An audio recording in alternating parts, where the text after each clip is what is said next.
All right. Man, that was incredible. I really enjoyed Harbecker. How about you? Was that good? That was great, wasn't it? You know, a lot of those things that he was saying in there, I know you've heard us say once or twice, and he just had that package so well, where he put that in a great, flow of material. So I really appreciated that, and I think it was really a perfect lead-in for the next conversation that we're going to have right now. And for those of you that are here first time, brand new today, I want you to know that this might not mean as much to you as it will for those who have been here for 3 months or 6 months or a year. This presentation will mean a lot to those of you that have been here, a little bit longer, because what you're going to see through the presentation perhaps are mistakes that you've made at certain points in your involvement in this business that you can now see what you could have done, and you won't make those mistakes again. And what will happen for those of you that have been involved for a little while is you're going to be able to dramatically accelerate your business. You really will, because it's going to give you a different glimpse and a different view of what you're capable of accomplishing. So what we're going to do is I'm going to ask you, first off, I want all the cell phones in the room off. And I've been disappointed that I've heard quite a few of those ringing yesterday and today, and I don't want to hear them. I don't want to hear them at all, okay? You're only here for a few hours, and I'm going to ask everybody in this room to pump up for 90 minutes, okay? It's going to be 5 o'clock before you're gone, and you might want to rearrange something, a ride, a flight, or something, because this is going to be really important information for you to hear. If you want to know really how to make the kind of money that people like myself make, or Russ, or Dave, or Jeff, or Lon, or Dan, if you want to know how to do that, this is really the key. This is Network Marketing 301. This isn't 101. This is 301. This is like your third year of college, all right? So you need to really listen closely, and I'm going to challenge you to stay engaged in this conversation for the next 90 minutes. And about partway through this, I'm going to bring Lon up to give you a specific example right in front of your face today of what's going on in this particular concept of driving lines and finding lockers. And I'm going to use a couple of stories to make these points as I go through this today, so I want you to listen closely to that as well. All right, I want to talk, before I get into driving lines, about our mission. There has been some said and some thoughts spoken that, okay, we're so focused on our window of opportunity now that we seem to have lost our mission. That is not true at all right? Yes, the timing is different. Yes, we have gone through critical mass. Yes, we are now in the beginning stages of momentum. Yes, we will grow the company 10 times in the next 5 or 6 years right here in the United States. All of those things are true. It's all going to happen. And the talking about that and focusing on that does not mean that we have lost our way in terms of our guiding principles, our moral foundation underneath this, that we're here to change people's lives, that this technology is going to revolutionize the whole world of nutrition. That is all going to happen. And I think it's been said best in this conference that the only way that we can truly change the world is we have to recruit millions of people. We've got to have millions of people involved in this company as distributors. We've got to have millions involved as leaders.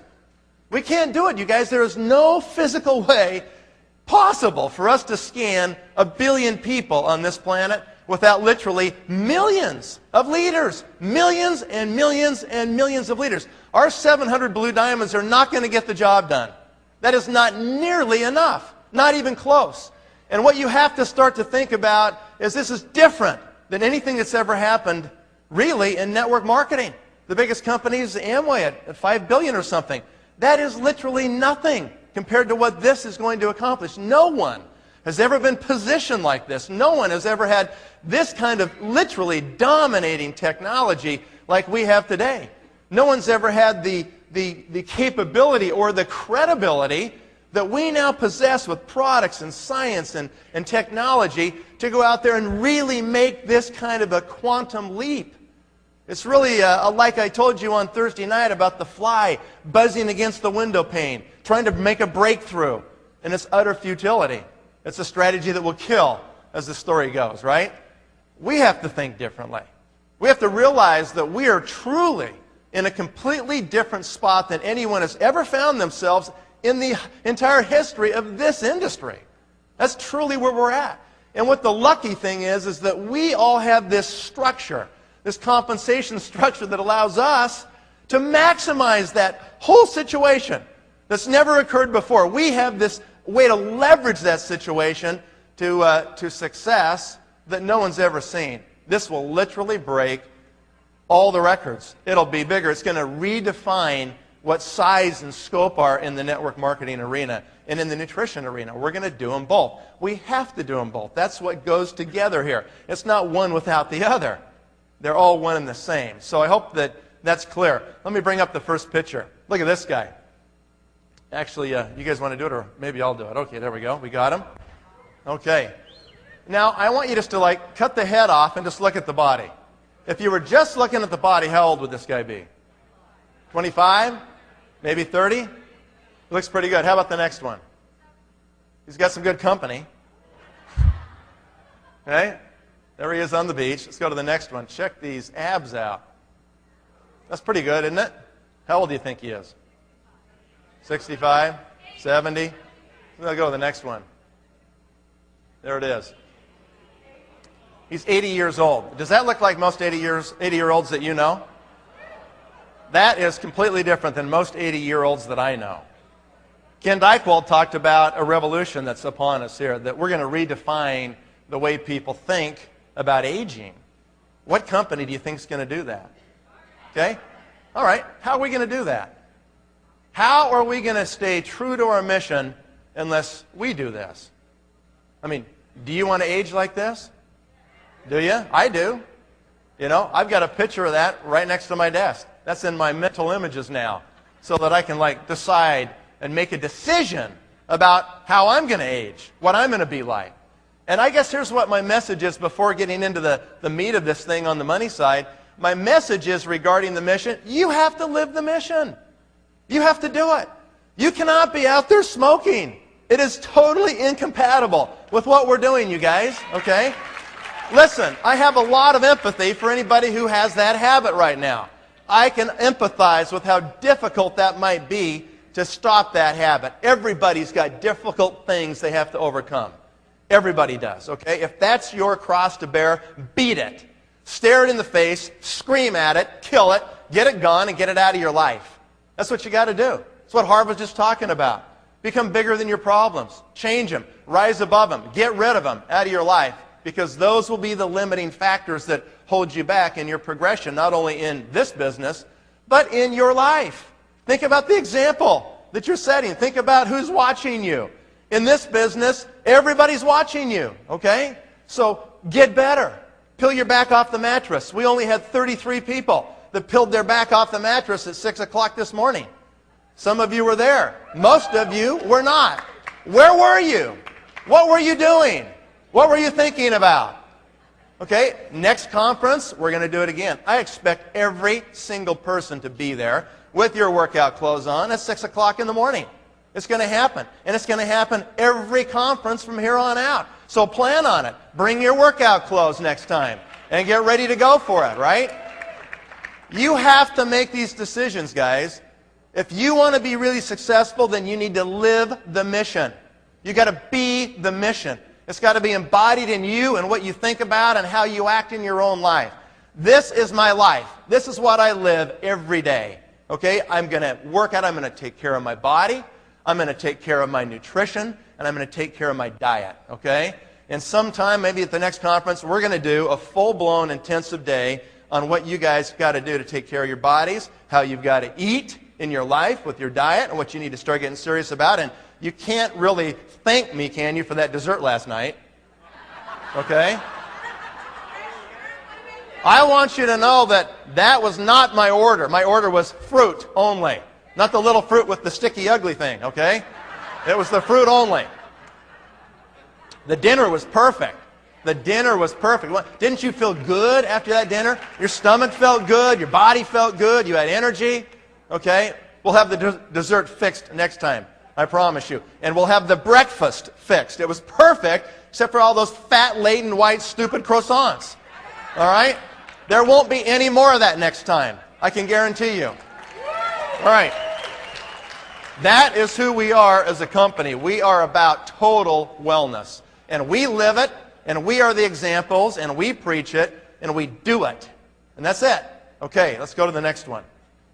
Where does the money come from? And I'm just going to hit the clicker here. I guess green means forward, right? Okay, good. I want to stop right there. You need to learn how to do what I'm going to show you right now. You need to take an 8.5 11 by sheet of paper, okay, and turn it sideways and be able to draw those two lines. Can everybody do that? Yes or yes? Okay? Draw those two lines. And you're going to see in a moment what that represents. These are the three parts of the compensation plan. How many times do you think I've drawn those lines on a piece of paper? Over 10,000 times.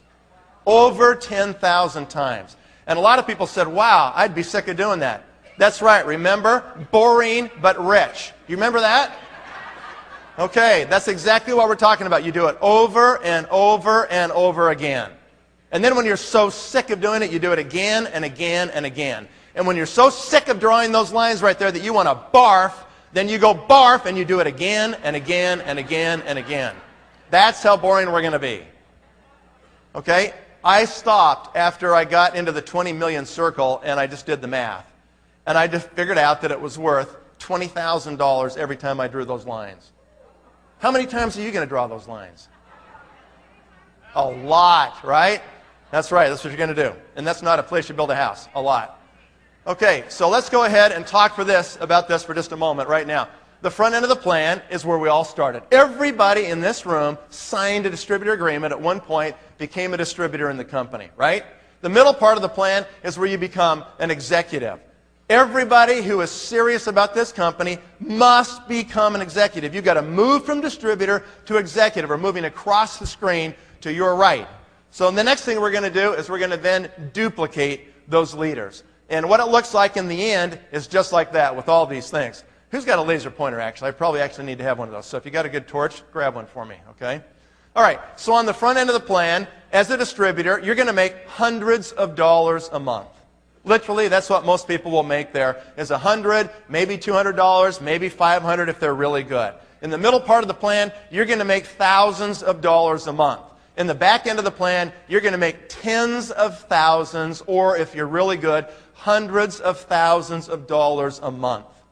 Now, when I first joined AT&T in one of my prior lives, what happened is that we used to get a new compensation plan. And I wasn't there very long because they really hosed us there, so I was gone pretty fast. But when I was at AT&T, what we'd do on the first day of the year when they actually came out with their new compensation plan for the sales guys at AT&T, we would literally get a conference room, go in that conference room, and one person would read it, and they would highlight any of the bonuses. We'd take big pieces of paper and pin them all over the walls, all the way around this room, and we'd write down all the bonuses and how much we had to do to get those bonuses for all the products that we had to sell. We would then stop and analyze it and say, okay, where do we get the greatest return for our effort? What's the message that AT&T is trying to send to us as their salespeople through this commission structure this year? They're sending us a signal. Which products do they want us to sell? We knew which ones those would be by the amount of commission they assigned to those. And the more commission, the more anxious they were for us to sell those products. So that's what we do. And we always made the most money because my team knew where the money was. If you don't know where the money is, you can't ever get there. You can't get the money if you don't know where it is.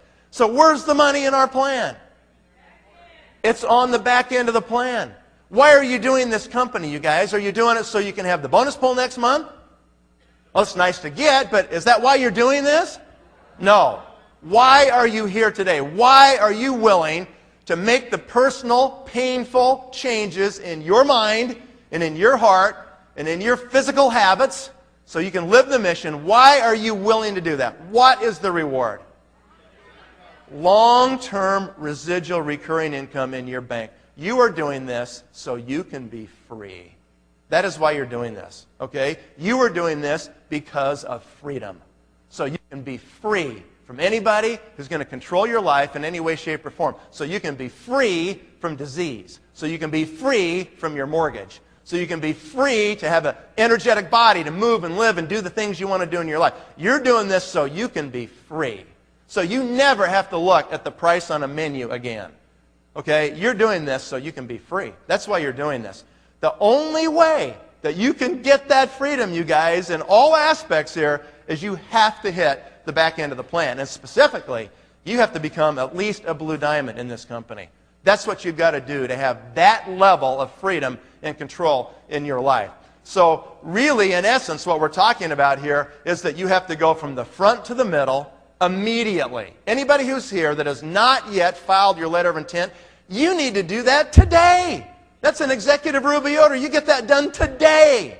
You get that LOI in today. You need to learn the term LOI. You need to burn it in your brain. It's all about LOIs. It's yours first, and then it's everybody in your downlines. And so what you do is you move to the middle. And as soon as you become an executive, then what you're going to want to do is you're going to want to break people away from you. Now, some people say, why would I want to do that? I'm getting 9 to 15% when they're in my circle group. And if they break away, I only get 5. So why would I want to do it? It's not in my best interest to break them away. I'm just going to keep them under my own little wings. I won't even tell them they can become an executive. Fatal mistake, okay? Let me disabuse you of that thought process right now. You do not want to be doing that small thinking. You want every person possible to become an executive in your downline. Plenty of people will never go through the painful changes and change their mind to become an executive or beyond. You'll have plenty of distributors that will just stay there. You don't need to encourage them to stay there. What you've got to do is encourage them to move on, to become a leader in this company. And so you create executives. And then you spin them out to the back end of the plan over here. And this is, you can hardly see that, I apologize. But you're going to take them from here in the middle and spin them over here. Just spin them out and spin them out and spin them out and fill up the back end of that compensation plan. The only way you can fill up the back end of that plan with all those 5% right there, the only way you can do that is you have to become an executive factory. You understand that? Say it with me.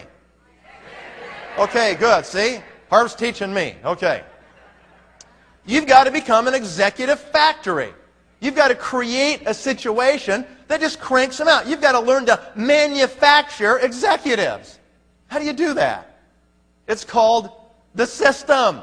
The system is what creates executives. And the faster and cleaner you can teach the system, and don't put the barnacles on it, and don't change it, and don't slow it down going through the water.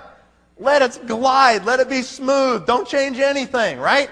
Follow the system. That's all you have to do. And you will create executive after executive after executive. When we look at the commissions that come from doing this, they're significant, right? On the front end of the plan, let's just say, for grins, that you made $100,000 in a month. Okay, let's just say that you did that. And these slides are just mine. Okay, these aren't the company slides. I'll do the financial disclaimer right now, all right? These have not been sanitized through the sales prevention department. Okay? This is just the straight poop, you guys, okay?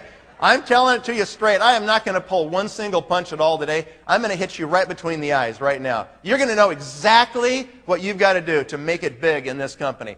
You can make a $100,000 check in this company, and if you were to do that, and you broke your check down by front, middle, and back, then you can see where the money really comes from. About $1,000, if you're in the performance bonus pool, could come from the front end of the plan.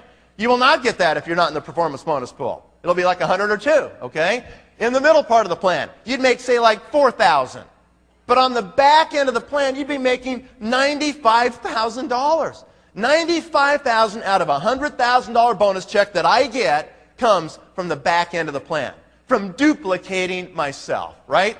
What is the message the company is trying to send to you by this payment structure? What's the message?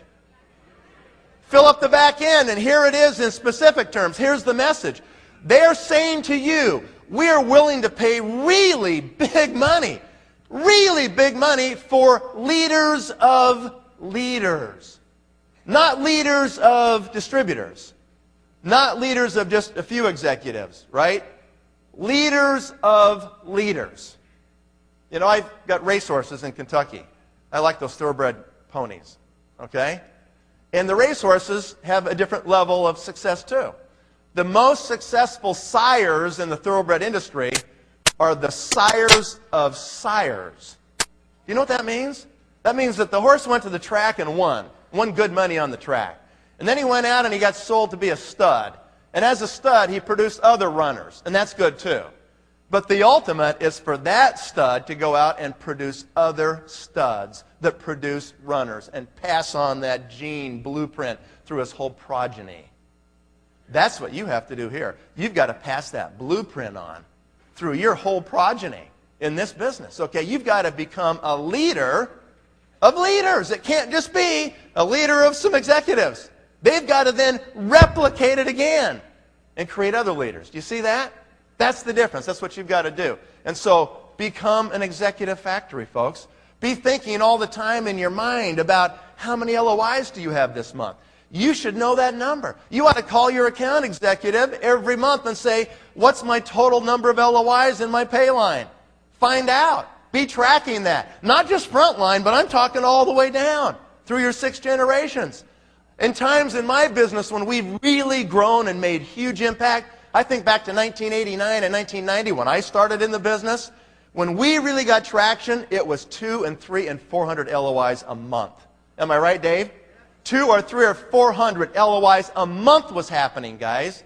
When you have that many people that are inserting themselves and going for leadership, and about 50% of them complete the process, you're breaking 200, 150 executives a month? If those executives are doing 3,000 a month in volume, what have you added? 500,000 in volume a month? Can you see that? It starts to get really significant. How can that happen without duplication? How can that happen without a system? The answer is, it can't. The only way, I hope you're listening to me, the only way you can actually make that happen is you've got to have a simple, duplicatable system. And you've got to follow that system. And you've got to teach that to your people. You've got to demand of them that they become leaders. You've got to give them assignments. You've got to say your goal is to, you and your 4 or 5 guys, you get 5 LOIs this month. Break it out. Parcel it out among your front line. Give them assignments every month. People need to be told exactly what to do. They've never done this before. They don't know what to do exactly. Go tell them. All right, when I started with Kenton, I said, Kenton, I want 15 people on the phone, and I want them on the phone in 3 hours. Okay? We didn't wait around. We started right now. Okay? We're not going to wait. All right, so that is what you've got to do. Now, let's just go to this next slide right here. If your goal is to be successful, then what do you have to do? I mean, it's right on the screen here. You want to really make money in this company, guys? Okay, if you really want to make money, you've got to be a blue diamond. You've got to do that part. That's 40 to 45,000 a month. That's over $500,000 a year. You've got to be a blue diamond, and then naturally, most blue diamonds will progress to team elite. Why not? It's kind of like right there, and you might as well go get it. So that's what happens. Let me show you how this money works on the back end of this plan. On the front level, you are going to have 12 executives, aren't you? You have to be a blue diamond. You're going to have 12 executives. And let's put another 3,000 up there. We can see on the second column here. 3,000 in what? Group volume. Now, the average volume worldwide for executive groups in the whole world in this company is about $4,000 a month. About 4,000 points. Okay? So I am not at even the average. I am being a little more conservative here. So we're going to say they all do 3,000. They do the bare minimum they have to do to get 5% on their groups. Okay? So let's just go with the bare minimum. They have to do 3,000. 12 groups doing 3,000 is 36,000 in total volume on your first level of breakaway executives. And you're going to get 5%, right? Where did that 5% come from? Anybody know? Where did it come from? Right here. It's that top one right there. And I don't know if you can see that or not. That top one right there is where that 5% comes from. Okay? Those of you that are brand new, just hang in there. Okay? You're going to see how this works. So that's your first level. Now, here's what happens. On your second level, you're going to eventually end up with 24 executive groups on your second generation of leaders, of executives. How does that happen? Does it happen where somebody goes out there and they always get 2 people each and then the next get 2? I can't stand these multi-level guys that go on their little presentations and stand up in front of the room and go, and 2 times 2 is 4, is 8, is 16, is 32, is 64. It never works like that. Ever. Don't ever count on that. That is not how it happens. Let me tell you exactly how this happens. One of these 12 right here at the very top, one of those 12 on your front line will want to become a blue diamond themselves. That's what will happen. 1 out of the 12 will become a blue diamond themselves. They all by themselves will get half of those 24 people on the second level. They'll get half of them. They have to be a blue diamond, right? And some will get 6, and some will get 3, and some will get 2, and some won't get any. They'll just kind of stay there as executives, and they'll stay there a long time. I've got a guy in Denver, Colorado, that I've never even met, who's an executive on my frontline, and he buys $500 of Nutriol every month. Every month. He's got a little hair salon, $500 a month, and he does like $3,200, $3,800 a month, every month. He's done it for like 15 years. Okay? He was down line 4 or 5 levels, and he eventually just kind of rolled up, and that's what's that. That's there. Okay? Some people will just stay there. That's just the way it is. That's okay. That's volume. We'll take that every month, right? Half of those come from one good person on your front line. Okay, so the net result is you end up with 24 executives on your second level. 24 executives doing 3,000 each in volume is 72,000 in total group volume times 5%, which is that second 5% number we had, just down below, is $3,600 in a month, right? You got to stop and look at those two and say, you are kidding me. I become a blue diamond, I did all that work for $5,400 a month or whatever? No, you're still getting paid in the middle, you're still getting paid on the front. You're just now accumulating permanent income. The front is temporary, the middle is temporary, the back is permanent. You want permanent income? You got to get to the back. You got to fill up the back end of the compensation plan. All right? So that's the second level. And let's just kind of run this out so you can see how it works. On the third level, over time, you will have 48 groups, executives. 3,000 each is 144,000, 7,200 on that level. On the fourth level, you're going to have 96 groups. On the fifth level, you're going to have 192 groups. And on the sixth level alone, you're going to have 384 groups of executives. And you think to yourself, that's impossible. I don't even know 384 people, let alone executives, right? You don't have to know them. You don't know those people yet. They haven't come into your life yet. But they will. From the people you know, who know people, you're going to create those groups of people. So on your sixth level, guys, look at the volume and look at the commission. Commission is $57,600 on the sixth level alone. Notice that every succeeding level is worth as much money as all the previous levels combined. Did you notice that? The sixth level alone is worth more money than the previous 5 levels combined. That's why my sponsor, Craig Tillotson, says that a 6-level comp plan is like a license to print money. That's exactly true, right? You can literally print money with a 6-level compensation structure. Your total commission would be $113,400 a month. If you do this, that's what you get. Have people made more than that? Absolutely. I'm making more than that every month. Okay? Have people made less than that? Absolutely, right? We'll talk about that in just a second. Before that, I want to put a red line in here. Okay, what's that red line mean? This is to illustrate for everybody in this room the difference between a 3-level pay plan and a 6th-generation pay plan. There's a little company not far from here called Herbalife. And Herbalife has a 3-level breakaway compensation plan. Yes, they do have other bonuses, some infinity bonuses and things, to be fair to the compensation comparison. But I want to show you the real difference here. You want to talk about not bonuses, but permanent income? You want to talk about that? Let's talk about the real stuff. Permanent income, okay? They pay 5%, 3 generations deep of executives.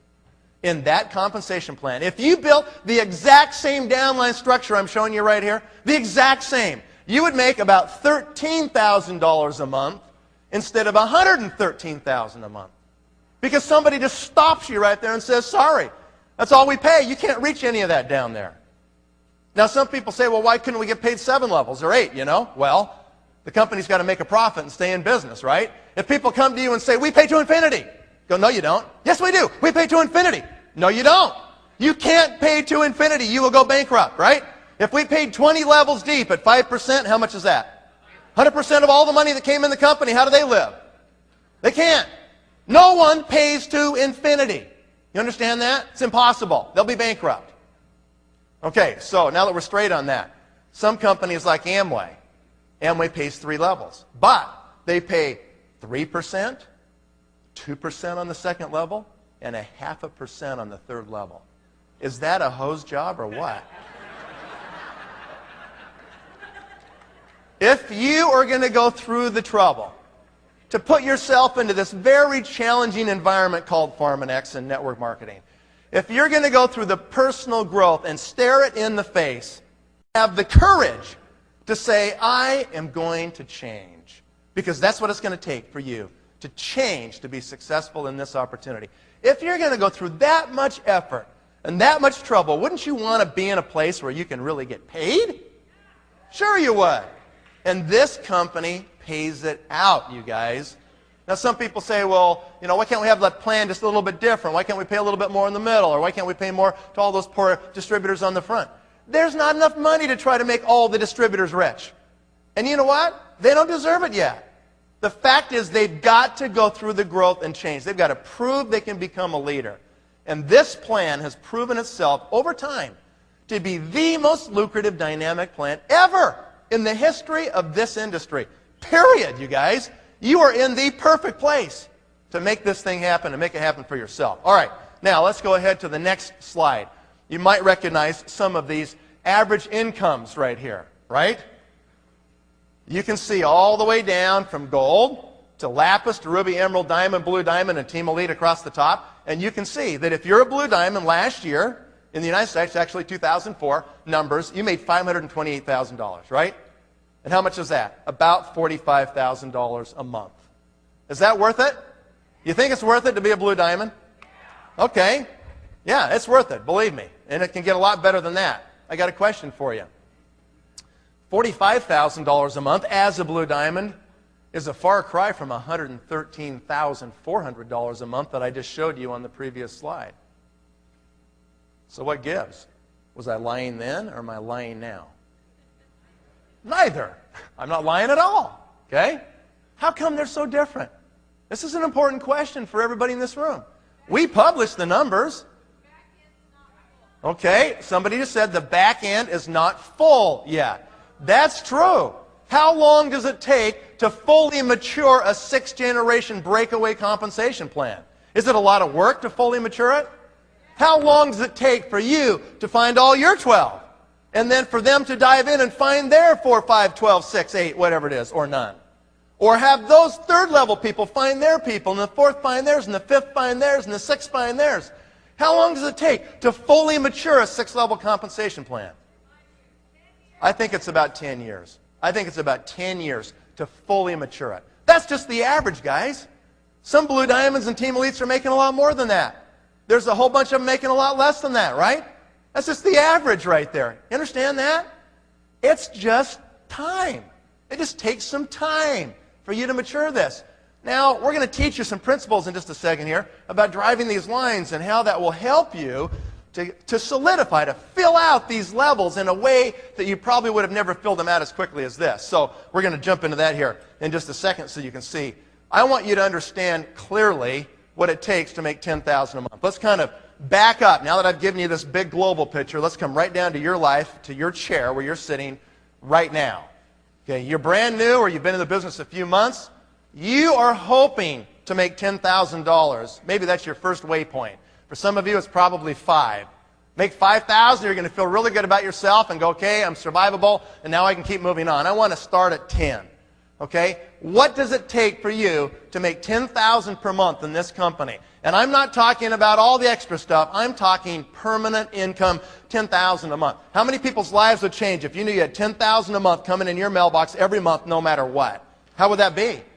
How would that change your life? Visualize that. Think about that. That's nice. That's very significant. It's not easy to do. How do you do it? You got to realize, guys, permanent residual income is a different animal than anybody else gets, even people with their own businesses, okay? They've still got to show up. They've got to manage those employees, right? Because nobody cares about it like them. How do you create permanent residual income? It's a really rare, unique kind of income to get. So few people in this world ever get that kind of income. They don't even really know what it means. And they don't even believe it because they just can't imagine it, that it could actually just keep coming in. You know? That's what they don't get. This is way different than virtually what you can get any place. And it's really difficult to create it, but once you have it, it's really solid and it's really amazing. It's the best kind because it gives you your life. At the same time, you get the money. Most people don't get that. That's really hard to get. I'm going to give you worst case. I always deal in worst case. All right? This is the worst case right here. For you to make $10,000 per month, you have to get $200,000 in volume, don't you? Worst case, you do. How are you going to create $200,000 in volume in your group? A lot of you just did $10,000 in volume last month, or maybe $3,000. You maybe can't even conceive of getting $200,000. It is the system, guys. It's LOIs. It's constantly saying to your people, have you filed your LOI? Have you placed your LOI? Do you have your LOI done? How many LOIs do you have in your downline? How about your LOI? The LOI, the LOI. It's like you've got a broken record just about LOIs. Okay? Here's what it takes. $200,000 at 5% is $10,000, right? How do you get that done? Here's one way to get it done. You could go out there and create 20 executives that do $10,000 in group volume each, right? Wouldn't that be $200,000 in volume? Okay? How likely is that you're going to find 20 executives that will end up averaging $10,000 each? Not very likely, is it? I've already told you the average executive worldwide is about 4,000, right? Okay, well, that was before the scanner, all right? Now we're getting scanners out there. So, or, you can do this right here. How about creating 40 executives that do 5,000 in volume each? Is that plausible? That's very plausible. That is doable right there, okay? How do you create 40 executives? That sounds like an awful lot of work to do. Do you have to find all 40 yourself? Or are you going to duplicate a little bit? Yeah, you're going to duplicate. You're going to follow the system. Otherwise, it's probably impossible. But if you follow the system, it's totally plausible that it can happen. All right, so what does it take to succeed? Okay, let me show you these numbers that Scott gave us a while back, okay? What does it take to succeed? On average, a person who signs up today takes 3 years to land at Blue Diamond status. Okay, people say all the time, and I know they've said it to every leader in this room, what am I looking for? Who's my profile? Tell me what they all look like. Are they all 38-year-old females and they got a college degree and then they became Blue Diamonds? What is it? Okay, the answer is there is no profile. They come from every different walk of life. And so what you have to do is you have to go out there and just find motivated people, right? Do you understand the difference between trying to motivate people and finding motivated people?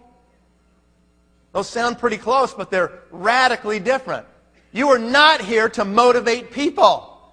You're here to find those people that are already motivated, that have that fire burning so bad inside of them that they just it's gnawing at them to be successful in life. That's who you're looking for, and all of a sudden you match them up with this vehicle, right? And they commit, and they make the changes, and they become Blue Diamonds. It takes 3 years on average for the average Blue Diamond. We can look in our computers, and we can see that from the day they signed up to the day they landed there took 3 years. How many people do they have to sponsor? This is pretty interesting, isn't it? Okay? On average, the average Blue Diamond sponsors 151 distributors personally on their front line. 151! That's incredible, isn't it? How many weeks are in a year? That's on the screen. How many? 52. How many weeks in 3 years? It's on the screen, okay? There's 156 weeks in 3 years. So on average, the average Blue Diamond sponsored about one person a week, every week, for approximately 3 years. Are you willing to do that? Do you know why people don't make Blue Diamond status? Because they won't do that. Is it worth it to talk to enough people that you can sponsor a person a week and do that for the next 3 years? Is it worth it to do that for the next 3 years and then maybe 5 years once you're there to solidify it and build it bigger to average $45,000 a month? What else are you going to do in the next 5 years that you could have $45,000 a month of permanent residual income? Seriously. Tell me what it is, you guys. It's not real estate. Believe me, I did that one too. Doesn't work like that. You go close a deal, you're unemployed till the next closing. You try to close another one, you close it, and you get some money, and you're unemployed till the next one. Constant process of being unemployed till the next one. If you ever stop, it's over. Permanent residual income is really unique. Very difficult to find a vehicle that can even give that to you. And you're sitting in it. You're right here. I hope this is not lost on you. I hope you understand what it takes. So, just to summarize on the slide, That's it. How do you do that? Eric said it this morning. Talk to 3 new people every day. Do the 3-foot rule. Anybody who clips your fingertips, you're talking to them. All right? Walk and talk, smile and dial. That's all you got to do, right? Just keep talking to people. Like Russ said, when the phone's off the hook, you're in business, right? I say if your mouth's closed, you're out of business. Your business is closed. Your mouth's open, it's going like this. Your business is open. We're paid to talk to people. We are paid to recruit. You should spend 90% of your time in the first several years recruiting. And don't worry about the ones who leave because you can't make it the right time for them. Most of the reasons people quit our company have nothing to do with our company. Did you hear me? Most of the reasons people drop out of our business have absolutely zero to do with our business. So don't take that personal. Don't worry about that. You're looking for motivated people. You're looking for people that it's the right time in their life. Something has changed in their life.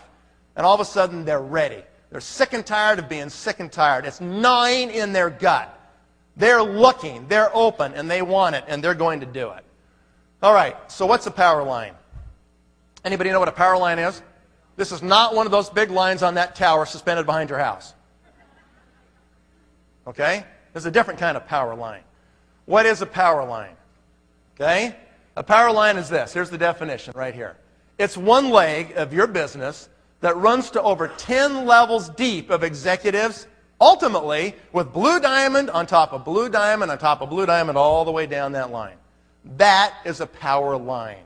If you can learn how to develop power lines, you can get really rich in this company. This is a technique, and it's a technique that dovetails, it kind of interacts with 2 really key parts of our compensation plan. And these key parts are ingenious. On the surface, most people look at it and say, that seems a little tough. These are the 2 key components that really move people, that really motivate them, and you need to understand them. And most of you have never understood this part, and you've got to listen close, and you've got to write down these notes today as we go through this. Let me tell you what's happened to me with these power lines, okay? What's a power line worth? 1 power line. I had a lot of people come to me last night and said, you know, what does it take to really be successful? How many people are you talking about? 1. All you need is 1 really great person. That's all you need. You know, what if you would have sponsored Dan McCormick? Would you like to do that? What if you would have sponsored Lon Wardrop? What if you would have sponsored Peter and Carew Bannister? Okay? I mean, just for example's sake, there's a whole bunch in the room we could say that about, right? It just takes 1 really good person, you guys. You want to know the reality of it? Let me give you the straight facts here.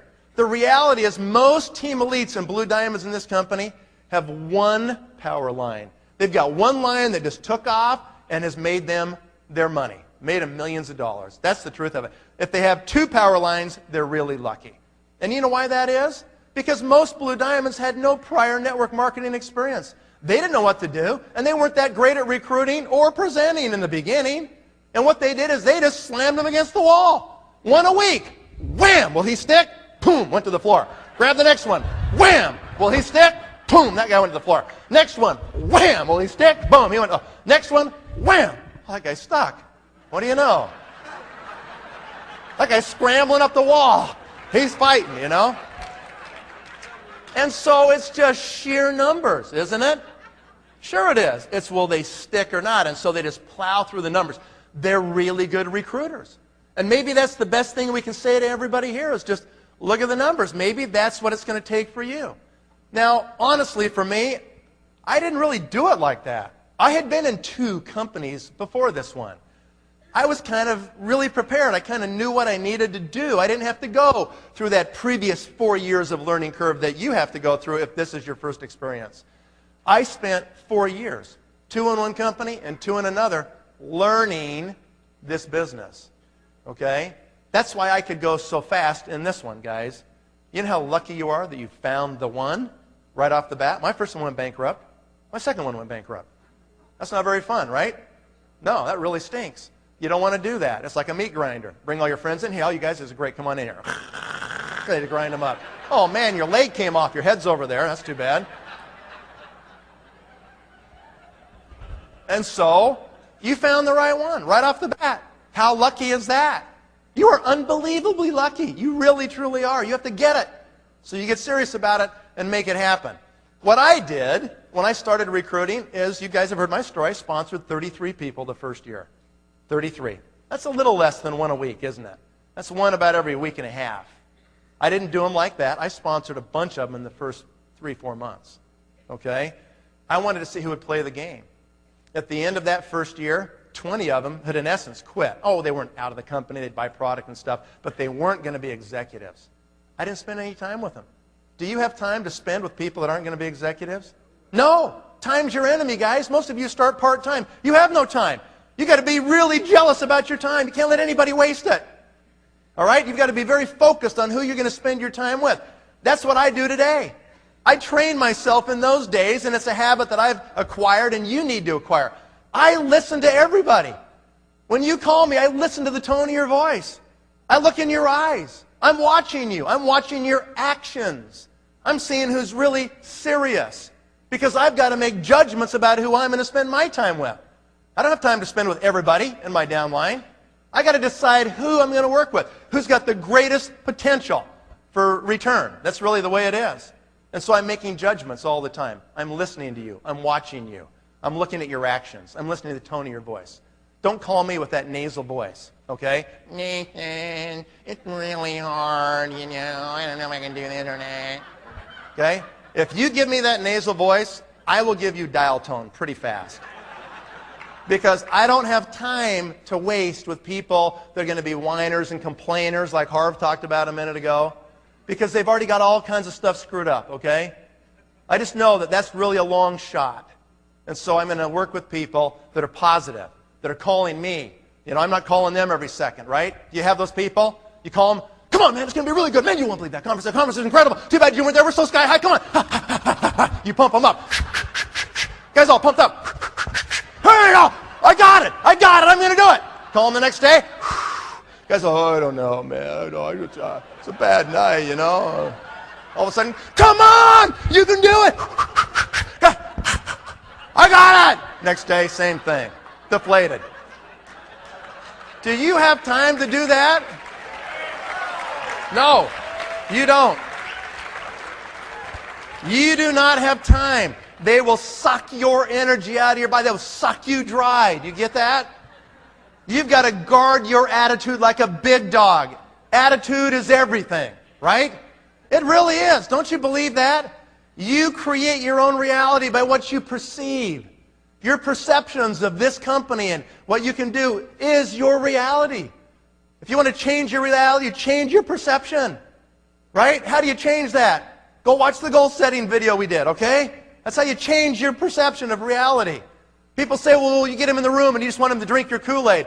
You bet. We want to drink all the Kool-Aid we can because it's not really good out there, you know? What's the options you have? You want to go drink their, lemonade? No. You don't have anything out there. There is nothing to go back to. There's no job you're going to go get that's going to be like this. Why would you ever go back to prison when you're free? You don't want to do that, right? That's the point of it. So yes, your life is made up of you drinking the Kool-Aid, you guys. It's called positive thoughts, positive words, positive action, doing something great for other people, helping them solve their problem, right? Isn't that it? That is it. That's what we do. And so don't let people belittle you by saying, oh, you're brainwashing that thing. Say, I'm really trying to get more brainwashed. I'm really trying to get into it, okay? That's what you have to do. Do you know what I did when I started? When I started, I had one of these stupid little flip charts, and right in the front it had one of those clear plastic covers. We had no brochures. I cut out these dumb little newspaper articles, and I had this picture of this lady with one side of her face good and the other bad, and all this kind of stuff. And I basically put it in this flip chart, and that was my presentation, really. In the front, I put my goal sheet. I slid it right in the front of that clear plastic, so every time I pulled out my flip chart, I could see my goals. You know what my 3 goals were? I wrote 3 things on that paper. Number 1, I wrote down, I will make $100,000 a month within 1 year in this company. That was my first goal. Wrote it right down right there. That was audacious. That was insane. Like whoever, could even think they could make that. I didn't care. Think big, guys, right? Wrote it down. Shoot for the stars. You might hit the moon, right? I wrote it down, 100,000. What was the second goal? The second goal was avoid negative people. Okay, now if that's your spouse, that's a problem. I can't really help you much on that one. Avoid negative people. Avoid them like the plague. That's really, really critical. And number 3, you know what it was? Never quit. Never quit. Those are my 3 goals. That was it. Very simple. And I would see him every day, many times. Do you think that programmed my mind? What was my 12th month check? $99,641.38. Okay? Oh no, I was mad. I was upset. I missed it by $358 and change. I was ticked. Okay? But it was still pretty good. And so, what are you going to do? Write it down. Read it every day, right? Scott Schwartz has given us a little statistic. They ran a report. They said, of all the people who've been executives or higher for 10 years or longer in this company, what percentage of those are blue diamonds? I'll say it again. What percentage of people who've been at least executives or higher in the comp plan for the last 10 years have been at least executive or higher? What percentage are blue diamonds? 95%. What does that say to you? Don't quit. You just keep plotting. If it takes you 10 years, like it took Brent Bryson that you heard this morning, it took him 10 years. It's because that Subway thing screwed up his mind for 10 years, right? You know, he got thinking different or something. We had to teach him. And all of a sudden, 10 years, he finally got it. Boom, his group just explodes. Okay? It's worth it. If it takes that long, it's worth it. What are you going to go back to? The ball and chain? What are you going to go back to? Nothing. More of the same. No hope, no future. Just rent your life to somebody. There isn't any alternative. Okay? So you suck it up and you get the job done. No excuses, right? You can make excuses or you can make money, but you can't make both. Can you? No, you can't. So no excuses, except responsibility for yourself. What's a power line worth? $20,000 to $40,000 per month. A really good one's worth $40,000. You know, kind of an average one's worth $20,000 or so. How many power lines would you want? A whole bunch? Yeah. If you get one, it'll be really great, really great. But if you can manufacture power lines, not just executives, would that be even better? Yeah, that'd be really good, wouldn't it? All right, let's talk a little bit about a story here. There's a couple of people in this room that are part of this story, so I'll hear their names in a moment. They'll listen up here. I want to tell you how I started, because inside of this story, it's instructive. It covers everything, from startup to the end, and what you've got to do. And I want you to listen. I want you to take notes. Are you guys awake? Are you guys with me? Okay. Okay, good. All right, let's start off and talk about how we did this. Right as I was sponsored, literally within a couple of days, and in fact, even the same day, I said, okay, I'm in, let's go. My sponsor said, all right, let's start calling people. And we started calling people. My friends, people I knew, some people we knew in common, because we're kind of family members and so forth, we just started recruiting. Instantly. There was no 48-hour training. You know what it was? On-the-job training. It was me watching him give the pitch, and I'm listening, I'm watching, I'm learning. And I'm hearing how he answers the objections, right? You got to do that, you guys. It won't be perfect. You don't have to be perfect. But you've got to be in the trenches with your people. If you're not in the trenches, you're not making it happen. We went and tried to recruit a guy named Mark Harrelson that had a big old real estate program, sold books, did big seminars like Harvard and that kind of stuff. We went to talk to this guy, and we said, hey, you know what? We've got a great thing. This company's going to go from small to big, and you need to be part of this. And he said, you know what? I've got a great business. I'm really too busy for it, so I'm not going to do your business, and thank you for coming. And on the way out, I said to him, you know, you've got to know somebody who is, you know, tired of what they're doing, does not like what they're about, and they just are looking for a change. And he said, you know, he thought, and he said, you know, he goes, I will give you one name. He said, there's a guy that came to one of our seminars, and he said he lives down in Florida, and his name is Richmond Flowers. I had never heard of this name in my life, okay? Well, apparently he ended up being kind of a famous guy. I didn't know any of this. I called him on my cell phone out of that meeting. I got him on the phone. He was in the futures business down in Florida, and he was selling futures contracts, and he was always like just high stress, like major high stress. He always had to be right by the phone watching his positions and seeing if he's long or short and getting out of those positions or putting on new ones, right? And that's what he was doing. It was major stress. He hated it. He absolutely hated it. He was totally married to the market. He could never even really go on vacation, okay? It's a terrible thing. And he wanted out. And he wanted out bad. I get this guy on the phone. I said, Richmond, he said, you don't know me. My name's Nathan Ricks. I said, I just met with this person in Salt Lake City who gave me your name. And he said, you're a successful guy. And he said that you might be looking for an opportunity. And he goes, yeah, okay, so nice to meet you. What do you got? And I said, the name of the company is Nu Skin. I said, we got this great opportunity. It's going to be massive. The company is only 5 years old. It's going to go from small to big. You need to hear about it. He says, I have heard about it. He said, funny you would call. I went to a Nu Skin presentation 7 days ago, and they just had never called me back. True story. And I said, we can take care of that right now. I put him on the phone with the company and signed him up on that phone call. And that day it was a $250 little skincare package in a blue bag, all shrink wrapped together. And I got that thing out in the mail to him, and before we hung up, I said, Richmond, do you really want out? I said, listen, I just started this thing, but I am dead serious. I am going to kill this thing. I said, I'm looking for my leaders. I said, are you serious? I got to know, because I'm not going to waste my time with you if you're not serious. I said, if you're really serious, can you guys hear my posture?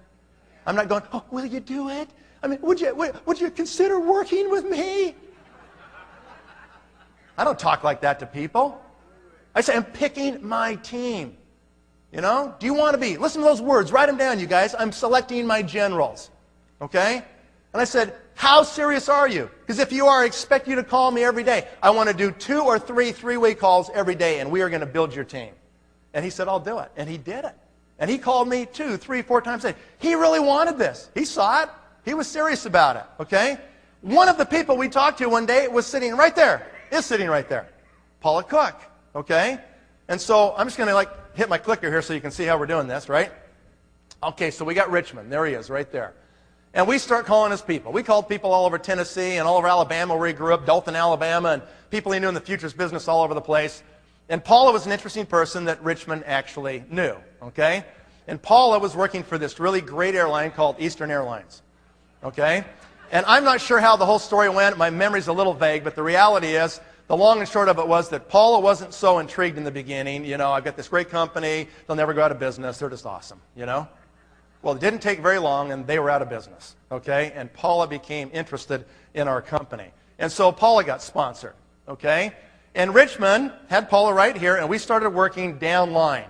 And so all of a sudden, this has been about 2 months, and Richmond says to me, let's go to Dallas, Texas. He said, I used to play for the Dallas Cowboys. Oh, wow, really? You're pretty famous then, huh? And so he says, I know quite a few people there. Why don't we go over there and we'll start to work on some people that I know in Dallas. And so we both agreed, and this was August now, and I signed up on June 15th of '89. This is August, early August. I've been in the business, 6 weeks or something like that. Richmond is already ripping along in this thing and becoming an executive. And so we decided we're going to fly there. How many of you have talked to somebody on the phone for 6 weeks or maybe a long period of time? You worked with them on the phone all the time, and you form a mental image of what you envision they look like. You've never seen them, but based on their voice, you have this image in your head, right? I envision this big football player guy, football, Dallas Cowboys and all that. So we decided we'll meet at DFW Airport this one day. We both fly in. He comes in from Miami. I come in from Salt Lake City. We've talked to this guy who said, okay, I'll set up a meeting and so forth, and we'll get going, and I'll just put his name on the screen. His name is Bob Creech, okay? So there's Bob Creech, and Bob was in the oil futures trading business down there. And so we went down to do a meeting for Bob. And Bob's got it all set up. We fly in there kind of about afternoon, 1, 2 o'clock. We drive down, and we finally meet each other at the terminal. And he got there before me, so he's waiting for me. And I come off the jetway, and I'm kind of looking around, and he goes, are you Nathan Ricks? I said, are you Richmond Flowers? This little skinny guy, And he says, yeah, I am. And I said, okay, we are who we are. Let's go do the meeting. So we took off. We jumped in the car. It was kind of weird. So we jumped in the car, and we go down, and we have a little meeting at Creech's office, and he's got a couple guys there, and he's winding down the day trading, and we decide to go to dinner, and then we're going to go to this meeting at this Hampton Inn off the LBJ freeway. And he's got this little teeny room rented, about 40 people in the room, and it's all set up for that. And I've never really done like a large meeting out of town. I've done a few in town and a few at the offices we have there and so forth, but I've never really done this on the road. I have no slides. I have nothing. I've got this little flip chart. That's what I've got. And so we basically get these guys in the room. It's about 7 o'clock, and they're all kind of showing up, and I'm thinking, all right, pretty good-looking crowd. So Creech stands up and says, hey, we got Richmond Flowers here, he should play for the Cowboys, and some of the people knew his name, and yeah, and so he's a big stud, so he walks up there, and, he gets in front of the room, and he starts telling them about the Cowboys, and they're all kind of doing this Mel bonding thing, okay, that was good. And then he says, now we're going to tell you about the great business. And I got Nathan Ricks right here. Nathan, take it away. And so I'm thinking, oh, okay, So I jump up and I go, man, I'm really excited to be here. We're going to tell you about the hottest thing you've probably ever seen in your life. And I pull out my flip chart and I'm literally walking around the room like this. I'm showing people. I see that, see this, you know? Look how cool this is. And look at this lady's face and all this stuff, you know? And then here's the compensation plan. And it was about 30 minutes and it was getting pretty old. I was terrible. I was terrible. It stunk. And these guys are looking around like, when is this going to be over? They're looking at their watches like, well, Richmond is back there talking to a couple of guys. And all of a sudden, he figures out what's going on. Why are these guys looking at their watches so much? Besides, it's a terrible presentation. And he figures out, because they invited him to go, that Creech didn't invite far enough in front of the meeting. And so kind of the last minute, he remembered we were coming. And so he told all these guys he'd buy them drinks after the meeting if they all just showed up.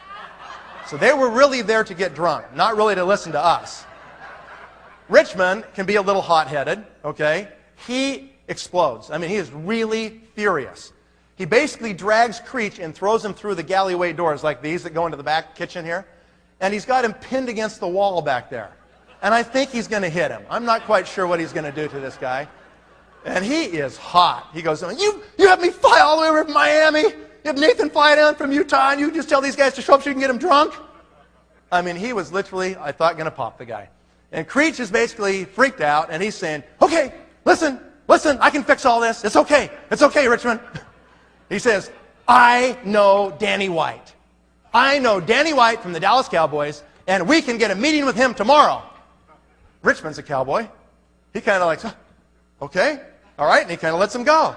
I'm thinking, oh, good, altercation over. This is good. And he says, okay, but you better set it up. Creech goes, I will. I'll set it up. Don't worry. So meeting's over. We go back to the room. We're talking. We actually recruited a guy in the elevator on the way up who became an executive. Okay? 3-foot rule, man. They clip our hands. We're talking to anybody.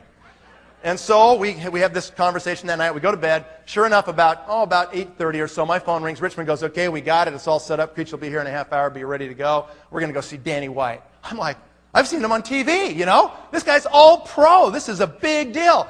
I'm really pumped. I played a little football in my day, so I'm really excited about this. I can't quite believe it's happening. And so we get in the car and we drive about an hour. His office is in McKinney, Texas, about an hour outside of Dallas, right? So we're driving way up there. We get to his office. It's 10 o'clock meeting, and we walk in, and, you know, there's like trophies everywhere. There's Dallas Cowboy stuff everywhere. I am like really juiced. I'm thinking, this is great. They finally let us in his office. The whole wall is a mural of him, you know, throwing the ball. I mean, it's like huge. More trophies, everything. And he goes, how you doing? I'm Danny White, you know? I'm just like, I'm starstruck. I can't even believe it. And he and Richmond kind of do the cowboy thing, and they're kind of like, yeah, I played here. I did that. They're doing that Mel Bonding thing, you know? I'm just kind of sitting back there like this, watching this. Oh, man, this is really cool. And so finally they sit us down around this table, and there's 4 places right there. Creech, Richmond, myself, and Danny White from the Dallas Cowboys. And Richmond finally says, you know, we've got this incredible thing. Nathan, take it away. Like that. And I go, okay. I grab my flip chart, you know. I pull the thing out. I don't know what to do, right? And I go, this is so good, Danny. I'm going to really appreciate your time. Believe me, you are going to love this, okay? And I start going through it, you know, and I finally get to the product, and I go, we actually have some, you know. And I reach down on my briefcase, and I pull out a jar of Nu Skin product, and I slap that jar on the table.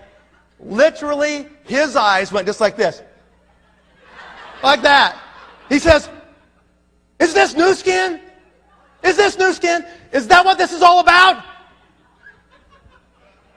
And I'm very enthusiastic. I said, yeah, it is. He goes, I don't believe this.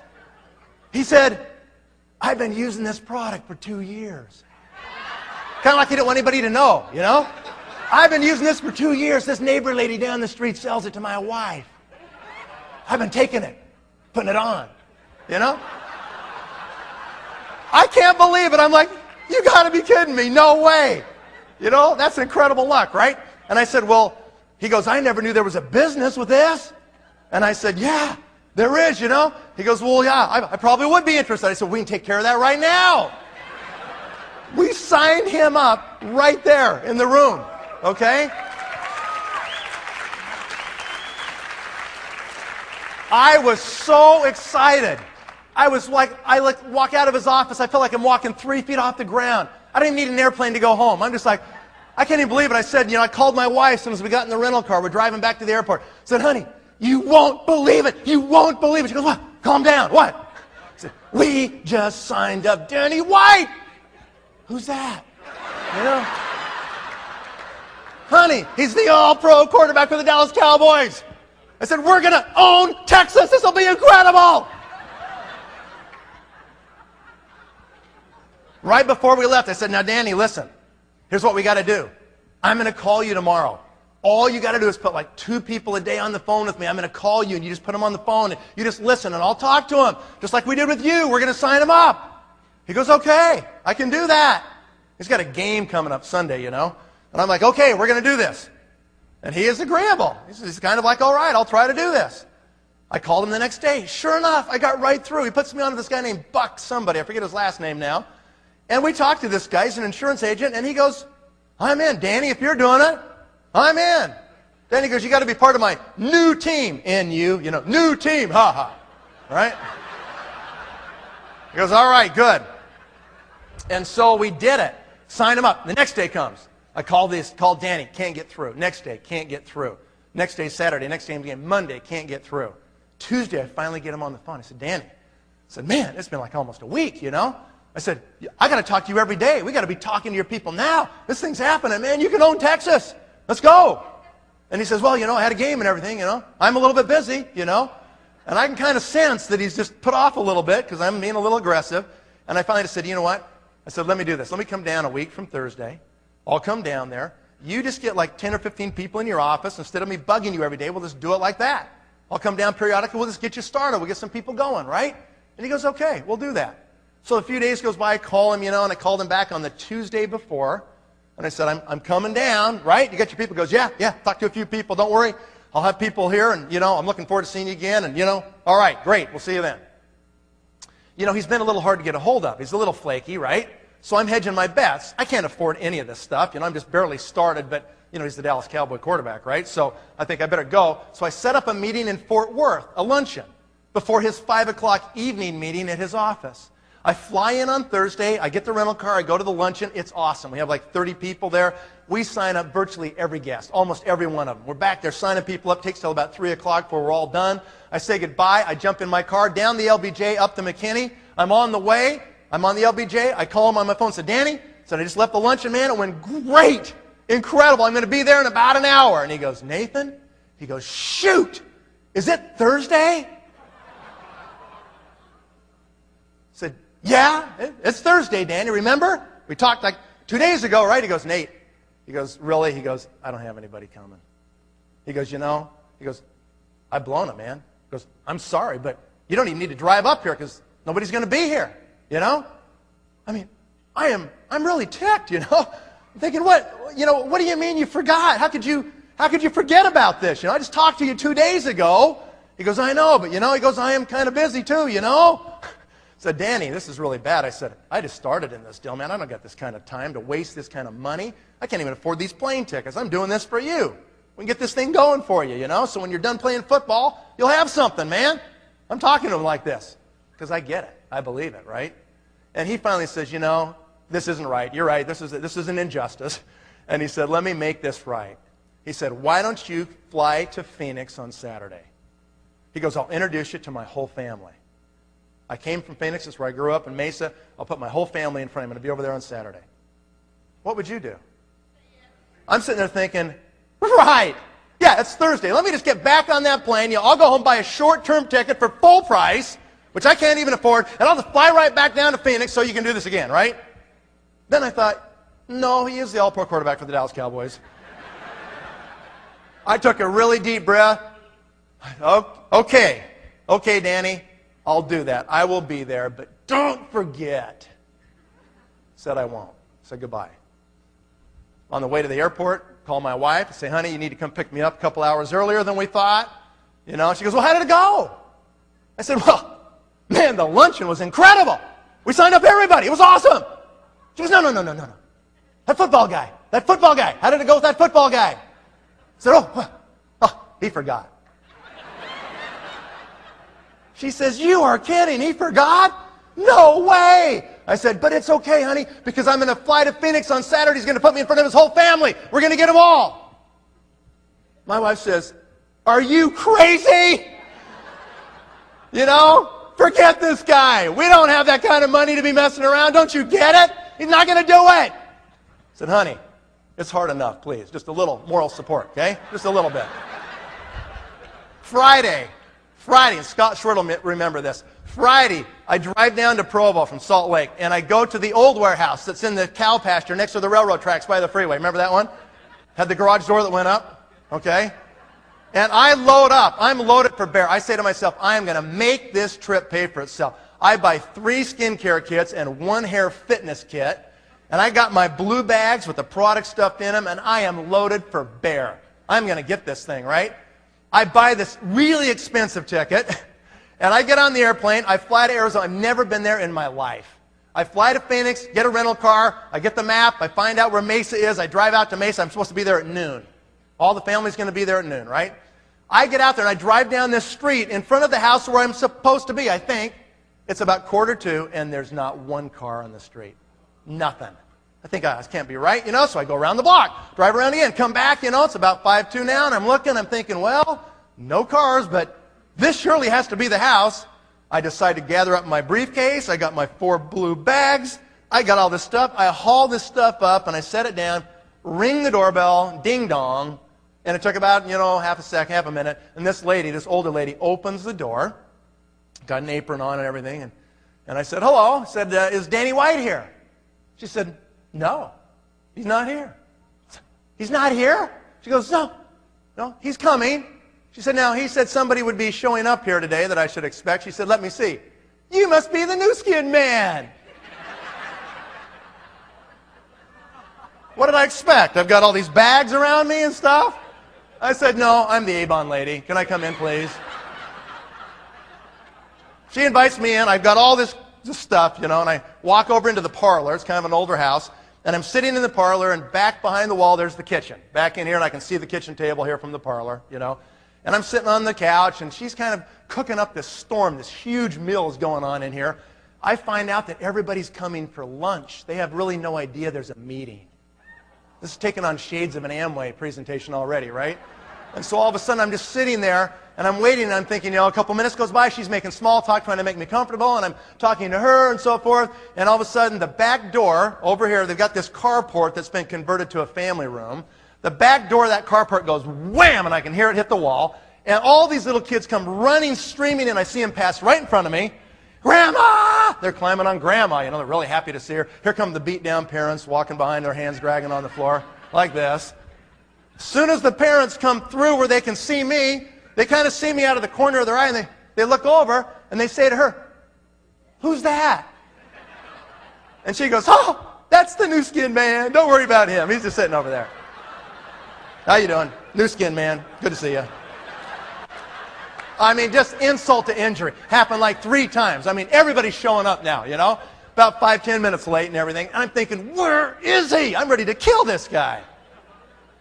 Finally, he shows up, and they're like, oh, Danny, oh, the big stud's here. And he's, hey, how y'all doing? You know, shaking hands and everything. Oh, it's a great pass last week. Yeah, I know, it was good, yeah. You know, so he's doing this whole thing. And finally, he sees me over there and goes, oh, Nathan, oh, good, man. Glad you made it. Almost like he forgot I was coming again, you know. Good, yeah. And he says, hey, y'all. He says, this over here is Nathan Ricks. He's with this Nu Skin company. And we're going to eat real quick, and then he's going to kind of tell us about it. He said, I'm not really involved yet. I'm just kind of looking at it. I was like, you wimp. What are you talking about? You signed up. I didn't say that, but I was thinking that. They eat pretty quick, you know, kind of get the thing done. And then, all of a sudden, it's kind of time, and I'm pretty nervous, you know. I mean, this is it. It's going to do or die right now. And they've got this, you know, homemade family room over here, and Danny starts grabbing his dad, and he grabs his sister and his little brother and everything. And I notice there's this guy the whole time who's been sitting off in the corner over here. It's like he's antisocial. Everybody else is there doing their thing, and he's just kind of sitting over there by himself eating and not even really interacting with anybody. Got a whole bunch of kids in there, and his wife's in there, but he's just a loner.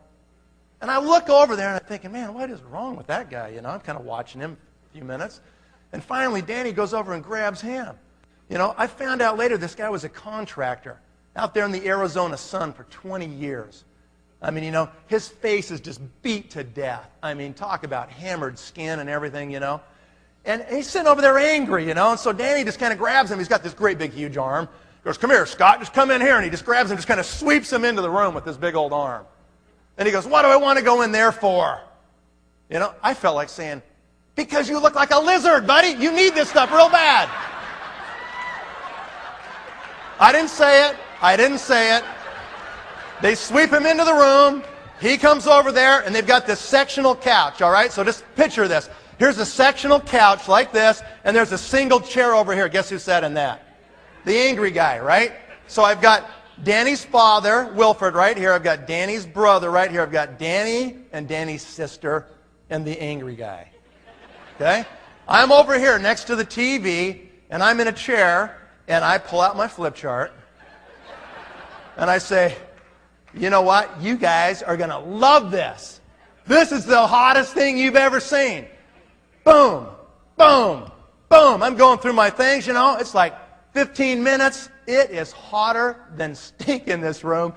This is like this little carport where they closed in the old garage doors. It's kind of a homemade family room, and it's got homemade air conditioning. And it's the last week of August of 1989. It's Phoenix, Arizona. It is hot. I'm sweating, okay? You know, I look up. I kind of come up for air to survey my crowd and see how I'm doing. You know, see how excited they are, right? And I look over at Danny's father. He's sitting on the couch just like this. He is out cold. He is totally gone. I probably looked up because he was snoring, making these sounds like that. I'm going around. I look at Danny's sister, and I come over to Danny. Danny's over there going. He's bobbing for apples, you know. Doing that. It's so painful. I just want to have him lay down. I'm not here. Just lay down. I know. You can just go to sleep right here. And then I look over at the angry guy. Literally shocked me. I look over. As soon as my eyes made eye contact, it was like that. This guy has laser eyes. I mean, who knows what was said? Who knows what happened? But I looked at him, and he had these laser beams just burning holes in me. He's like this. Looking at you, you know? Just, I mean, I'm serious. I looked up, and I was like that. I thought, oh, no. Not only is he angry, he's a psycho. The guy's a psycho. I think this isn't going so good, you know? I probably ought to wrap this up right now. I've got these 4 blue bags right there. So I put the flip chart together. I put it down. I said, this is the greatest thing, isn't it? I said, I know you all are going to want to be in. I've only got 4 kids. Who's first?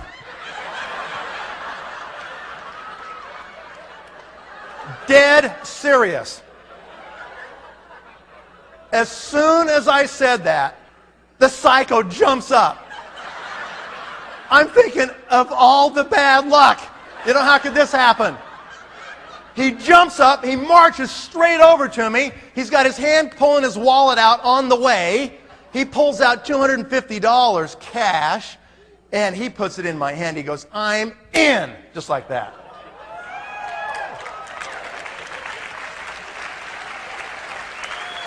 And I'm thinking to myself, you know what? Okay, this is looking a little better. Even if he is a psycho, this is okay, right? As soon, literally within seconds of that cash landing on my hand, the father-in-law comes out of a deep sleep. He goes, "You what?" And he literally stands up, his arm goes, wham! And it grabs the money. True story. Here's my hand, there's the cash, here's the psycho's hand, and now there's this great big fat paw sitting on top. And the fat paw is literally shaking. It's going like this. And I'm like, wow. You know, I've heard about domestic violence, but I've never seen it before. And it's just going like this, you know. I mean, he is all steamed up. And he says to this guy, he goes, "What do you mean you're in?" He says, "You marry my daughter. You get her pregnant 5 times. You've been unemployed for 9 months. And you're going to give your last $250 to this guy for some skincare deal over my dead body. Like that. Whoa. This was very intense. No one in the room is sleeping.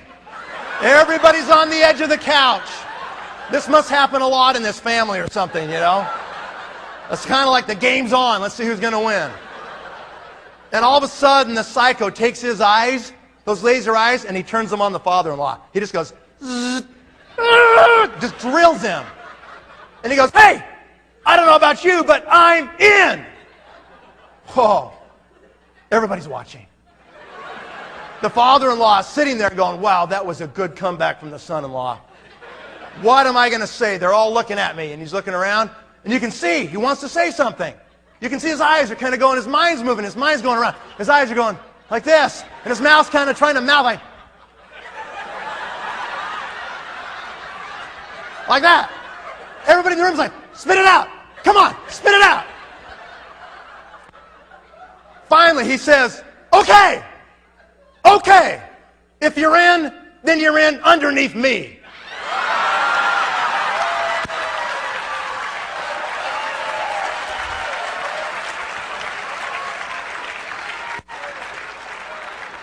And so it ended up just like this.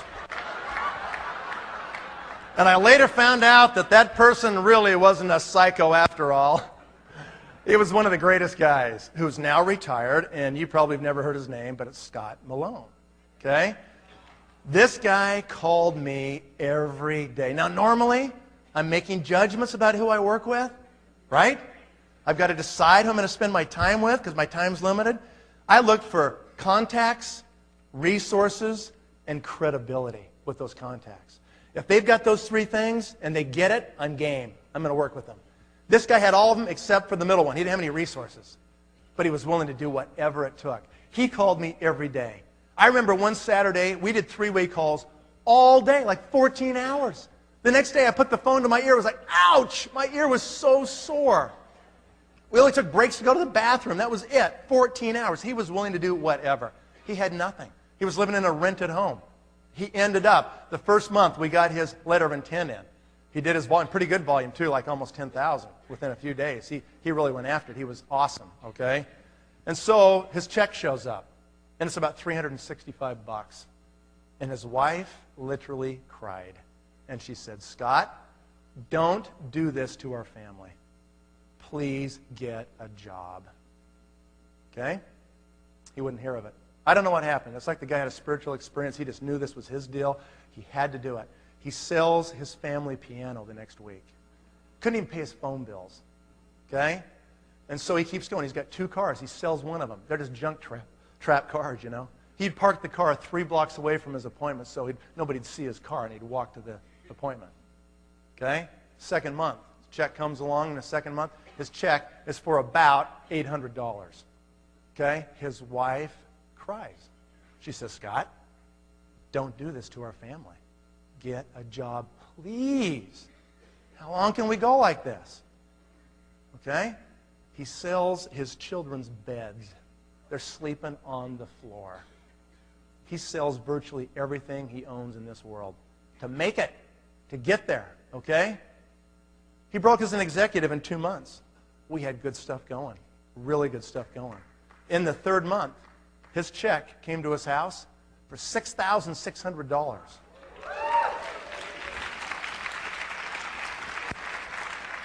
His wife says, man, I love this business. And then it went to 8, and then 11, and then 13, and then 17, and then 21, and just kept going, you know. Great story. Ended up buying his home that he lost to the bank back from the bank for less than the bank took it back for. And so let me teach you a principle now, okay? We went on to sponsor other people here, but Scott Malone was the locker, you guys. Let's just bring that up there so you can see that, okay? What's a locker? What is a locker? A locker is the person who gets it no matter what. They're going to do it. They're the one who says to you, thank you for introducing me to this. Get out of my way. They totally get it. Ladies and gentlemen, listen close. You will find your locker 3, 4, 5, 6 generations deep. Very rarely will you find your locker on the first or second level. Listen to this again. Write this one down. What you have to do is you want to spend all your time working on levels 4, 5, and 6. Did you hear me? You don't spend very much time working on level 1 or even level 2. You spend all your time down on 3, 4, 5, 6. You spend it in your downline. Because the level you spend your time on will multiply your results of the volume in your downline. In fact, for example, if I spend my time on my 5th or 6th level down here with Scott Malone, I'm going to multiply my volume by the number of the level I find my locker on. Watch, I'll show you exactly what I mean right here.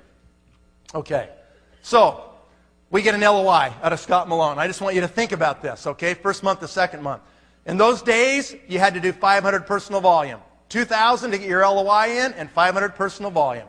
Okay, so Scott Malone had way more than 2,000. He had almost 10,000 his first month. So I called up Wilford White. And I said, Wilford, this is Nathan. I said, Scott, your son-in-law is kicking butt. You've got a huge thing started underneath you. Wilford, you need to place your LOI. Wilford said, what's an LOI? I said, well, Wilford, it's a little letter that notices the company. You're going to be a leader, and you got to do 500 in volume right now. You need to do that and sponsor another 2 people. He goes, okay, I'll do it. So he put his LOI in, placed his order, sponsored a person or 2, got his LOI in. Okay, so that happened. Then the next thing that happened is he called up his son. He said, Danny, this is your father calling. Son, you need to place your LOI. Danny says, what's an LOI? Wilford said, well, I've already got mine done. You need to do yours. 500 volume, get a few guys, you'll have your LOI done. Okay, I'll do it. He does it. Okay, so Danny puts in his LOI. We call up Bob Creech. We say, Bob, that little thing with Danny White, that's going crazy. You got to get your LOI in right now. So he does it. Paula, same thing. Richmond was already an executive. Watch what happens here, you guys. Can you see the difference here? Today, in today's terms, let's put it today. Say it's 1,000 to place your LOI, right? The first month, everybody in that whole line can run off that $1,000. This is the first key pressure point in the compensation plan. Are you with me? Are you guys tired now? You got to suck it up right now. You got to get this point, okay? If you get $1,000 downline, someplace down there in the first month, everybody upline can count that volume for their own LOI. Did you know that? The first month only, right? The second month they can't do it. It's encumbered volume then. The first month it is not encumbered. Listen close. The level you can find the locker and get the LOI will multiply your volume the second month. What happens the second month there? The second month they have to do 1,500, right? So in this case, we'll just go through kind of like the first month. They all count that same 1,000. So I don't really have 5,000 here because they just have to count the guy below. They all ride on one great guy. But the company, in their wisdom, will not let that happen the second month. The second month, they got to stand on their own 2 feet. They can't ride on one great person underneath them because they're going to break away eventually, and they don't want that guy to fail. So tough love dictates that they go ahead and have somebody else. If the second month, those people all do 1,500 each, my numbers are wrong there, it would be 7,500 in volume, wouldn't it? Versus just 1,000 if I work deep instead of wide. You understand what I'm saying here? If I work down, if I drive that line down and work deep, I can get 5 times more volume than I can by just sponsoring another person on my front line. I can go wide all day long. I can go sponsor another front line, get an LOI, get an LOI, get an LOI. That's just one guy, just one level. If I drive at 5 levels and get an LOI, the second month I get 6 times, 7 times the volume of just doing a frontline guy. You guys see groups out there that have 20, 30, 40,000 in GB and you wonder how they do it? That's how they do it. And most of them doing it without knowing that it happened. They don't even know that they did that. But that mechanism in the plan kicked in for them and made it happen. Like Byron up there in Blair in Canada. That very thing happened to them in last November and they did huge group volumes. Okay? This is how you make it happen. This is how you manufacture this, you guys. You have to understand this. This is really important, all right? So then what happens is the next month right here, okay? The next month, we sponsored Rick Palmer. Palmers are here today. Are you? Where are you? Right there, okay, okay. Who sponsored Mark Mabry. And I remember the day we went to Mark Mabry's Prudential Real Estate office, And Danny came with us. He was in town, and the Palmers were there, and Scott was there. We went over to Mark Mabry's office, and we said, Mark, you need to do this. Mark's family had the Prudential franchise for Phoenix, and Mark got the vision and said, okay, I'm going to do it. Mabry's still here. They were here earlier, I know, today. Okay? So they're in the business. They bring in a guy named John McClellan, okay, who brought in a guy named Sean Brady, who brought in a guy named, George Cligoris and all these other people, right? This is a power line, guys. That's a power line. So here's what happens. John McClellan goes out there. Actually, let me just show you here. Everybody knows 2,000 people on a first-name basis if you graduated high school or equivalent in your country. Do you believe that? That's absolutely true. You know 2,000 people on a first-name basis, okay? If you don't believe that, I could put a gun to your head and you will write them down. I promise you. Okay? So in this case right here, for me to get down to Palmer's, to find down through Scott Malone and Rick Palmer, I sifted through a potential universe of 14,000 people. You know what Brent Bryson said this morning? He said it's about sifting. It's not about selling, is it? It's about sifting and sorting. So what do, you guys? How do I do that? I go ahead and get Richmond Flowers and I say, I want to see your top 20 contacts, Richmond. So give me your top 20, just like that, right there on the screen. And I want to hear them. I want to get them on the phone. I want to be on a launch call. I want to be on a three-way call. I'm listening. I'm seeing who gets it, who's the best shot for me to spend my time with. All of a sudden, Paula shows up right there. Boom. Paula, I want to see your 20 best people. I immediately go down and work with Paula. I don't worry about Richmond so much anymore. I'm driving the line. I'm sifting and sorting. I'm going through that group. Boom, boom, boom, boom, boom, boom, boom. Who is it that I'm going to work with? There they are. Bam, there's the next one. And then I go down to Creech. I say to Creech, show me your best 20 people. I went down. I got in a room. I looked them all in the eyes. Nobody in the room was the people, but the guy the next day was, right? Sifting and sorting and looking, sifting through those contacts. And all of a sudden, wham, there's Danny and then Wilford and then the locker Scott Malone, okay? So by the time I went 6 levels on this group right here, I had talked to 1% of the potential universe of contacts. It's all math, guys. It's just the law of probabilities. Why do the very best people show up? Why do the lockers show up on 3, 4, 5, and 6? Why? Because you've now sifted through a large enough potential universe of contacts that you're going to hit the best people down there. You're going to find it in your downlines as you're sponsoring. You'll get a great person, and all of a sudden they'll find another one that's even better. And you go, wow, that one's even better. Oh, that one's even better yet.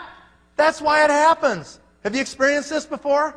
New people, you're kind of maybe going, I don't know if I understand this quite. Those that have been in this thing for 4 or 5, 6 months and you've done a little bit of sponsoring, you know what I'm talking about right here, okay? So it's math, guys. You have no time to look at 2,000 people, do you? Time's your enemy. A lot of you are doing this part-time, so what do you got to do?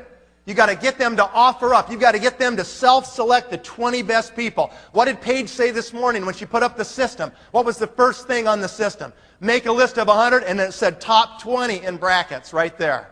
You want to get them to offer up the most successful people they know and put them in there, right there, okay? So here's what happened. John McClellan, over time and pretty rapidly, became a team elite.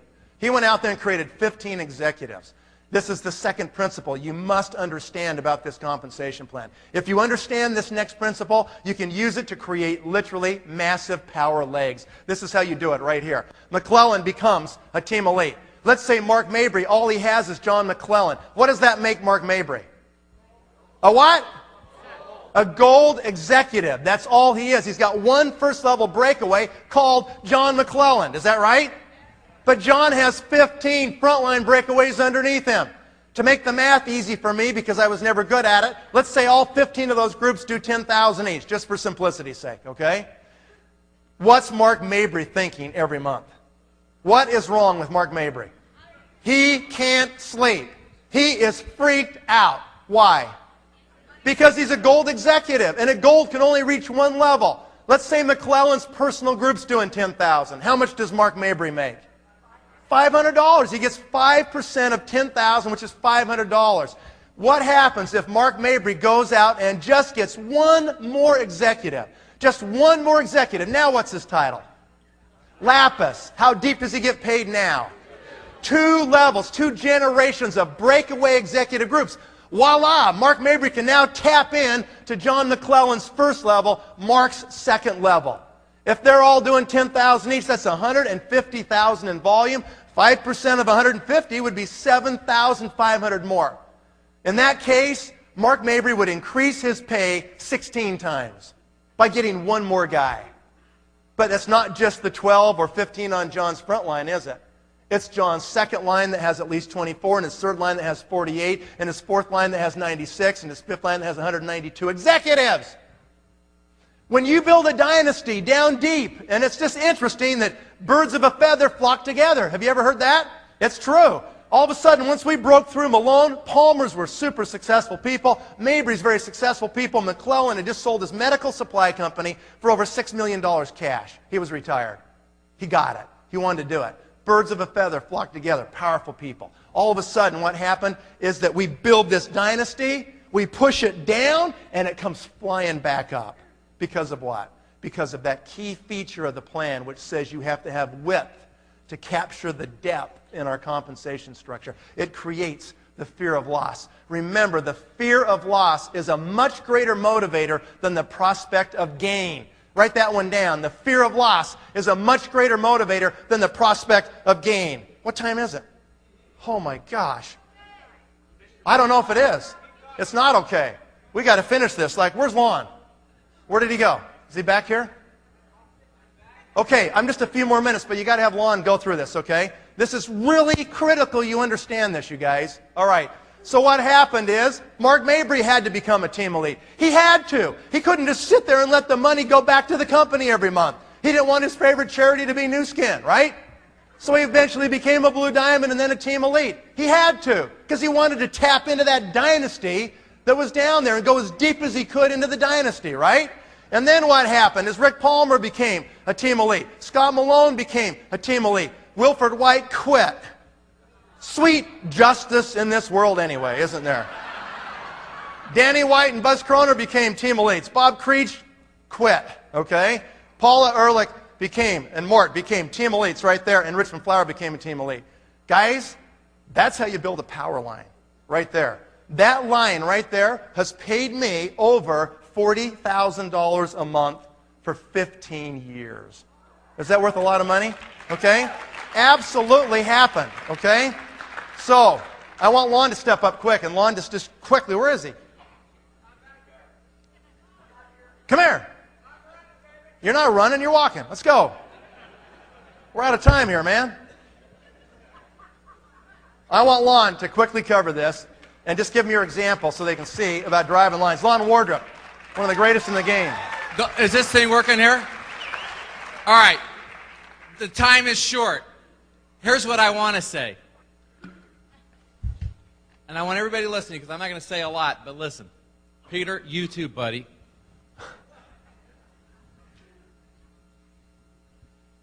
I mean, truly, at the end of the day, there's only one thing you got to do. One thing. That's it. We've heard some amazing things today. Amazing. Absolutely life-changing.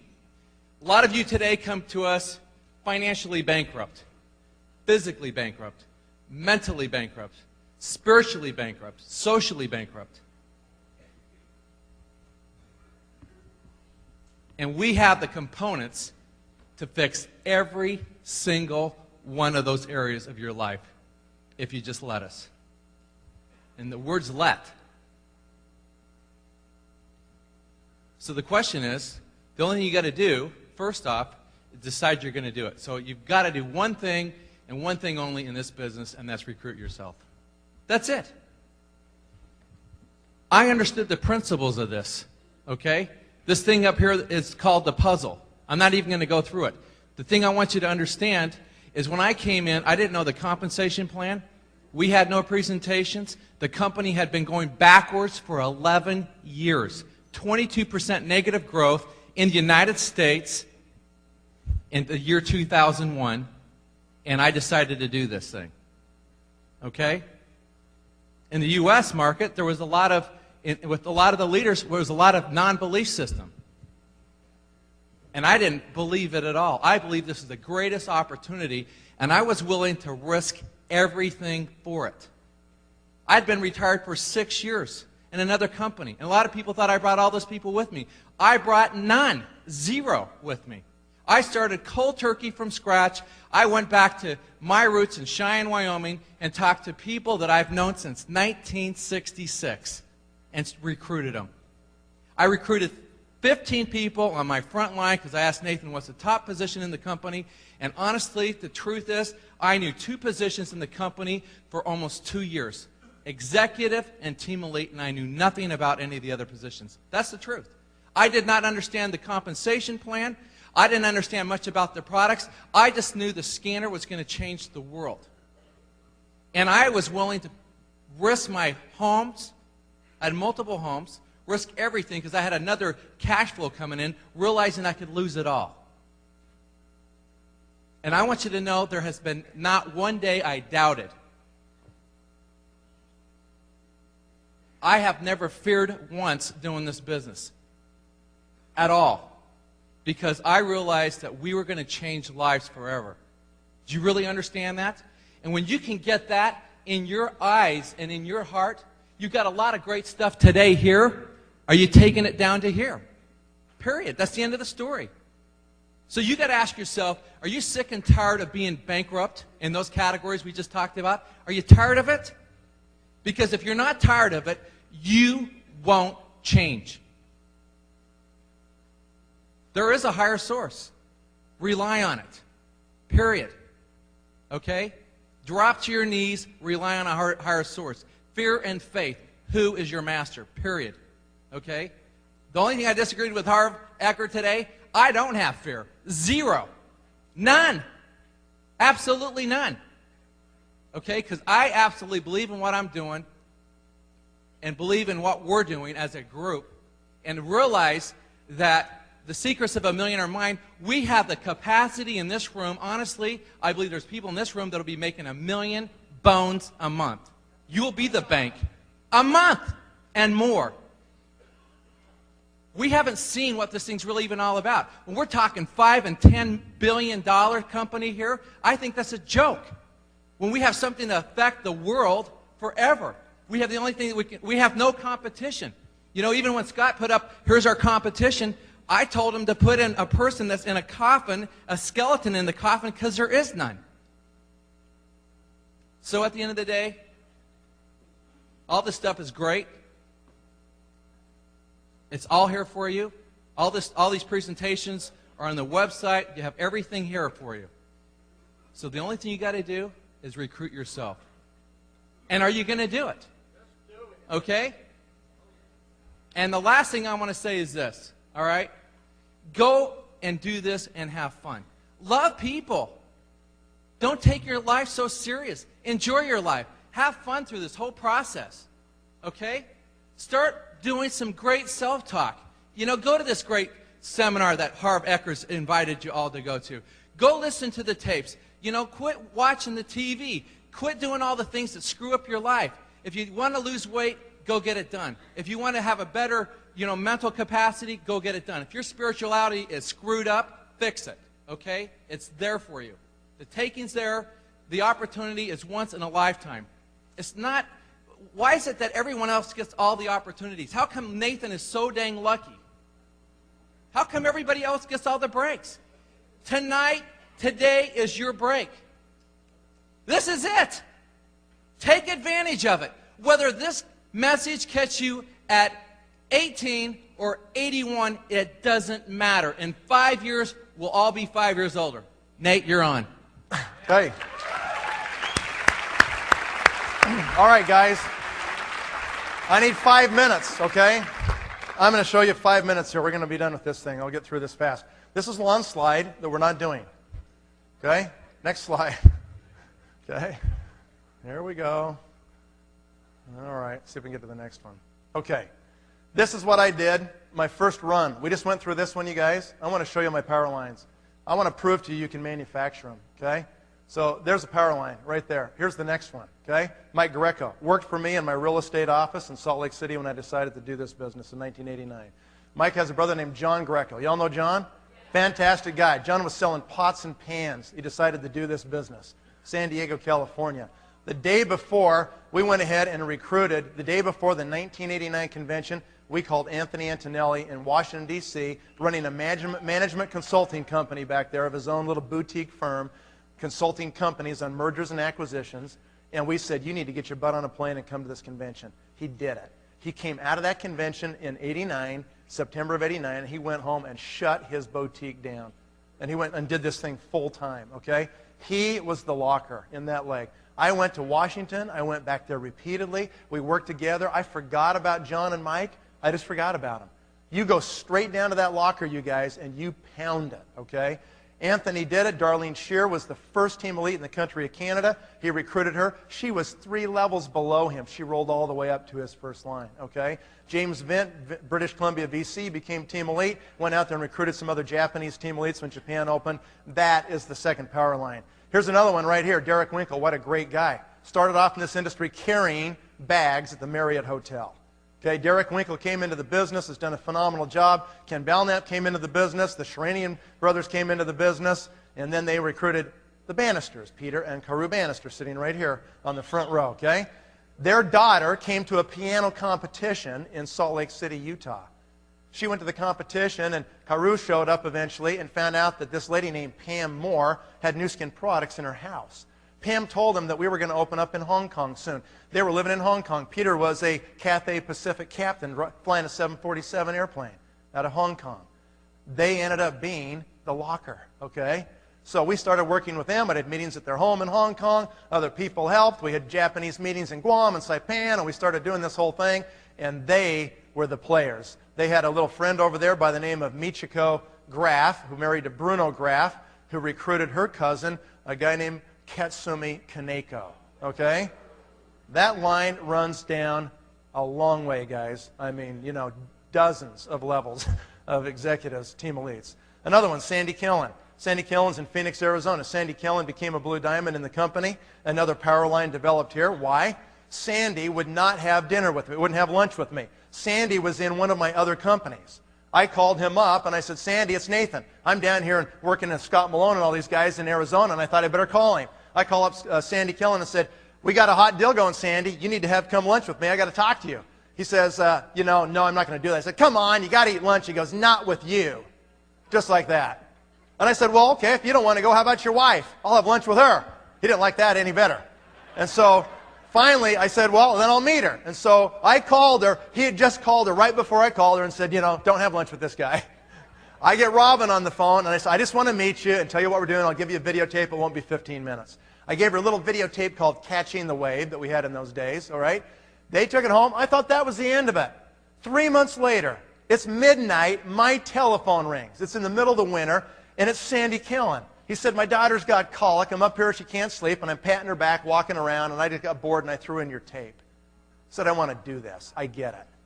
Okay? You never know, guys, what's going to happen from some tape you leave or something you put out there, okay? Sandy Killen recruits a guy over there by the name of Lee-Ron Lee. See if I can get this thing to work, okay? Lee-Ron had played baseball in Japan, and when he was there playing baseball in Japan, he used to play for the Dodgers, right? He had a little interpreter person named Shumi Ru, okay?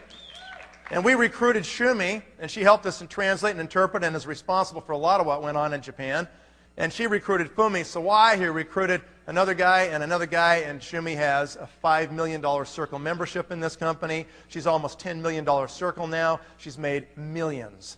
Okay, this little interpreter lady who you might have seen running around here, she is incredible. Okay? And the last one was Blake Tillotson, my other brother-in-law, an engineer who really didn't like to talk to anybody, who recruited Jeff Mack, who you heard earlier today, right? You know what Jeff was doing? Jeff was selling marital picture albums for people's weddings. He would go to the girls at the universities in Utah, and they all wanted to get married eventually, all right? They all thought they would. And so Jeff would knock on their door and say, you are gorgeous, gal, and when you get married, you're going to want to have an album ready to go. And he pre-sold wedding photo albums to people. And Jeff's so good looking, they would always let him in, right? So Jeff did really well, you know? Well, that was Jeff Mack, but I got to tell you, Jeff didn't even know how to really present in those days. And that's what you got to be willing to do, is change. I remember one time in Clara's offices in Salt Lake City, the room we've launched a lot of these groups out of, Jeff gave the presentation, and it was a disaster. It was terrible. People were falling asleep. Craig Tillotson, my sponsor, pulled him upstairs in his office, and he just had to dress him down. I was in the room, and Jeff was sitting there, and he said, Jeff, That stunk. That was terrible. He said, you know what? You're just like, just monotone. No, it's really exciting. We got a great company. He goes, your voice doesn't even change. Doesn't even do this, man. He goes, you're terrible. He goes, you know what? You need to change your personality. I mean, he was brutal on Jeff Mack, right? And sometimes leaders have to do the hard job because you care about them more than just a little bit. You want them to change, you guys. And sometimes you need to point it out to them right to their face and say, we got to have the hard conversation. This is a problem. You've got to change this. You need to grow in this area. And Craig did it directly. And man, has Jeff Mack changed? Holy smokes.